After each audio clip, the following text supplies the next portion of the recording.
Bonjour à tous, bienvenue dans le programme de 15 minutes de grâce et de vérité, la parole de Dieu à votre portée avec le pasteur Umesh Putana. Nous allons donner toute la gloire au Seigneur avant d'écouter sa parole. Amen.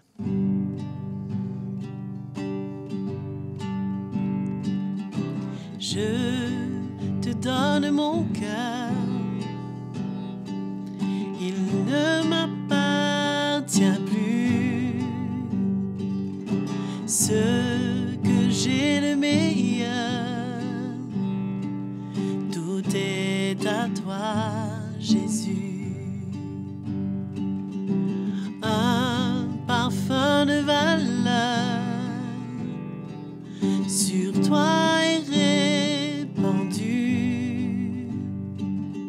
C'est l'offrande de mon cœur. Je suis à toi, Jésus. Prends mon âme, prends mon cœur, je te donne tout. Prends ma vie, me voici, je te donne tout. Mon cœur est à toi.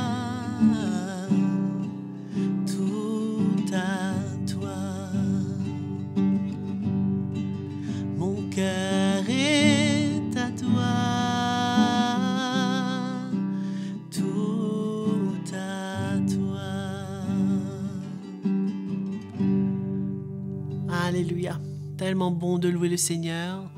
Maintenant, soyons à l'écoute de la parole de Dieu. Bonjour chers amis, bienvenue encore une fois dans notre session de 15 minutes de grâce et de vérité. C'est avec joie que je viens partager la parole du Seigneur et je remercie Joël de nous avoir assistés ce matin. Amen. Et j'aimerais parler sur un sujet, un thème plutôt, marcher par la foi ou par la vue. Je crois que le Seigneur, quand il était sur terre, une chose qui l'arrêtait souvent sur son chemin, là où il partait, là où il allait annoncer la bonne nouvelle, c'était la foi qu'il ressentait, qu'il voyait dans le cœur des hommes et des femmes. Et nous allons lire une histoire dans l'évangile Matthieu, chapitre 8, à partir du verset 5. Comme Jésus entrait dans Capernaum, un centenier l'aborda, le priant et disant, « Seigneur, mon serviteur est couché à la maison, atteint de paralysie et souffrant beaucoup. » Jésus lui dit, « J'irai et je le guérirai. » Le centenier répondit, « Seigneur, je ne suis pas digne que tu entres sous mon toit. Mais dis seulement un mot et mon serviteur sera guéri. Car moi qui suis soumis à des supérieurs, j'ai des soldats sous mes ordres, et je dis à l'un va et il va, à l'autre viens et il vient, et à mon serviteur fais cela et il le fait. » Après l'avoir entendu, Jésus fut dans l'étonnement, et il dit à ceux qui le suivaient, « Je vous le dis en vérité, même en Israël, je n'ai pas trouvé une aussi grande foi. » Amen.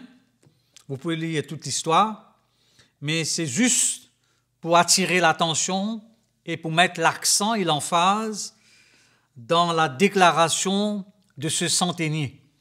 Vous savez, au temps de Jésus, il y avait des foules d'hommes et de femmes qui le suivaient, mais ce n'est pas pour autant que tous étaient libérés, délivrés, guéris, recevaient le miracle, tous, mais seulement ceux qui vraiment manifestaient en Jésus cette foi authentique.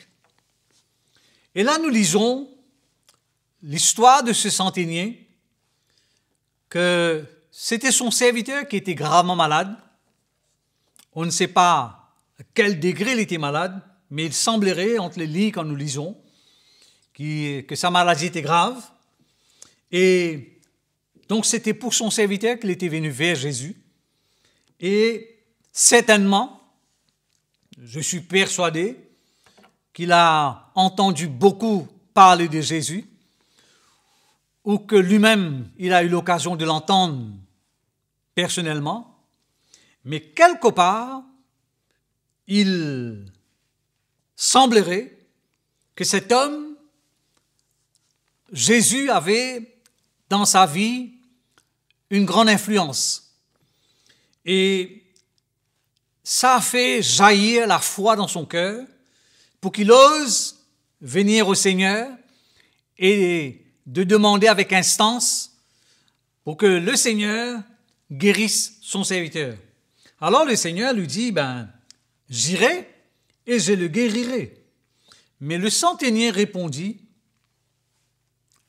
j'imagine l'humilité qu'il avait cet homme. Et il dit, je ne suis pas digne que tu entres sous mon toit. Et il dit au Seigneur, dis seulement un mot et mon serviteur sera guéri. Et là, il raconte comment lui, il a des supérieurs, c'est-à-dire qu'il travaille sous une autorité et que lui aussi, étant en autorité, il a des soldats sous son autorité et comment, quand il commande ou quand il dit quelque chose, cela se fasse. Et il reconnaissait par là que le Seigneur, Jésus, lui aussi, il devait être sous une autorité. Et nous tous, nous le savons, comment le Seigneur, il était sous l'autorité de son Père. Tout ce qu'il disait, tout ce qu'il faisait, tout ce qu'il accomplissait sur terre, c'était sous l'ordre de son Père. Et donc, cet homme a compris très clairement ce que c'est d'œuvrer, de travailler sous l'autorité. Et là, il va dire au Seigneur, tu n'as qu'à dire une parole, un mot, et mon serviteur sera guéri. Et le Seigneur a été étonné. Nous lisons au verset 10. Après l'avoir entendu, Jésus fut dans l'étonnement. Et il dit à ceux qui le suivaient, je vous le dis en vérité, même en Israël, je n'ai pas trouvé une aussi grande foi. Pas seulement une foi, mais une aussi grande foi. Comme quoi, la foi de ce centenier pouvait se mesurer. C'était une grande foi.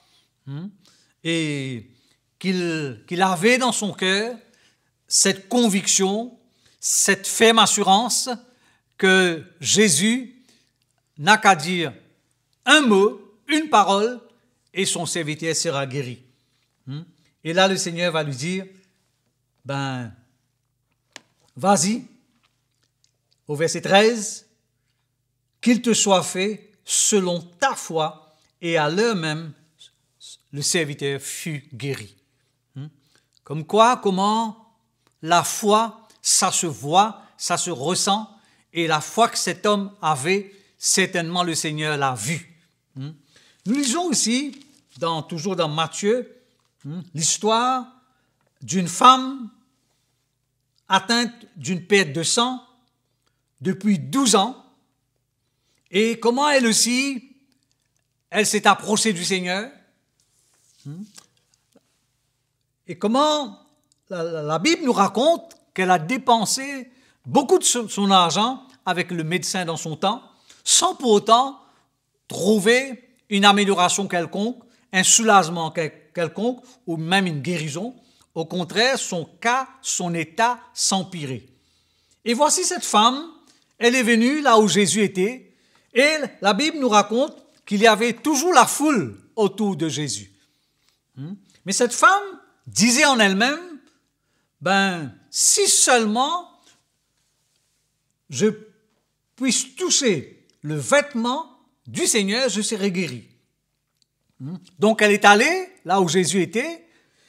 J'imagine une femme qui a eu une hémorragie semblable, n'était pas une femme forte, physiquement bien, mais malgré tous ces obstacles, ces contrariétés, ces défaillances physiques, elle s'est faufilée dans la foule, elle a pu arriver jusqu'au Seigneur et effectivement, elle a touché le bord du vêtement de Jésus.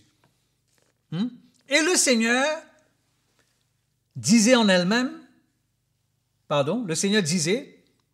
lui-même qu'il y a quelqu'un qui l'a touché. Et là, le Seigneur va chercher qui l'a touché parce qu'une force est sortie de lui. Et cette femme toute tremblante va s'approcher et elle va dire, c'est elle qui a touché le Seigneur. Mais Jésus se retourna et dit, en la voyant, prends courage, ma fille, ta foi t'a guérie, et cette femme fut guérie à l'heure même. On voit encore une fois la vraie foi, comment cette femme également, comme le centenier, ils ont osé approcher du Seigneur avec foi.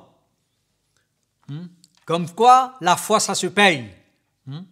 Pas la foi en n'importe qui, mais là on parle la foi dans le Seigneur, la foi dans le Fils de Dieu. Et cette femme fut guérie spontanément. Un dernier verset, Actes des Apôtres, chapitre 14.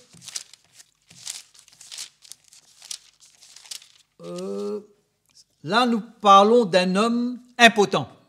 Rapidement, à Lystre se tenait assis un homme impotent des pieds, boité de naissance et qui n'avait jamais marché. Il écoutait parler Paul, et Paul, fixant les regards sur lui et voyant qu'il avait la foi pour être guéri, dit d'une voix forte, « Lève-toi droit sur tes pieds. » Et il se leva d'un bond et marcha. Amen. Donc, la foi, on peut voir, on peut ressentir. La Bible nous dit que Paul a vu que cet homme avait la foi. Et encore une fois, il y a toujours une récompense pour la foi. Lorsqu'on met notre foi dans le Seigneur, ce n'est jamais en vain. Quelles que soient nos situations, quel que soit, même si cela paraît humainement parlant impossible, la foi dans le Fils de Dieu, la foi dans la parole de Dieu déclenche toujours le miracle. Donc, je vous encourage, allons marcher par la foi, allons ne pas marcher par la vue, allons avoir en nous cette vraie foi, cette foi authentique que ces hommes avaient, cette femme avait, et c'est comme cela qu'on va pouvoir vraiment être touché par le Seigneur, visité par le Seigneur, restauré par le Seigneur, relevé par le Seigneur. Amen. Que le Seigneur vous bénisse et on se retrouve très bientôt. Nous sommes vraiment bénis par ce message du pasteur Umesh sur la parole du Seigneur et son importance dans nos vies. Et nous allons continuer à nous connecter à la chaîne YouTube CTMI dans cette émission de 15 minutes de grâce et de vérité où le Seigneur nous bénit à chaque session. N'hésitez pas, si vous avez des questions, des commentaires à envoyer, envoyez-les sur l'adresse qui est affichée à l'écran. Sur ce, je vous dis à très bientôt.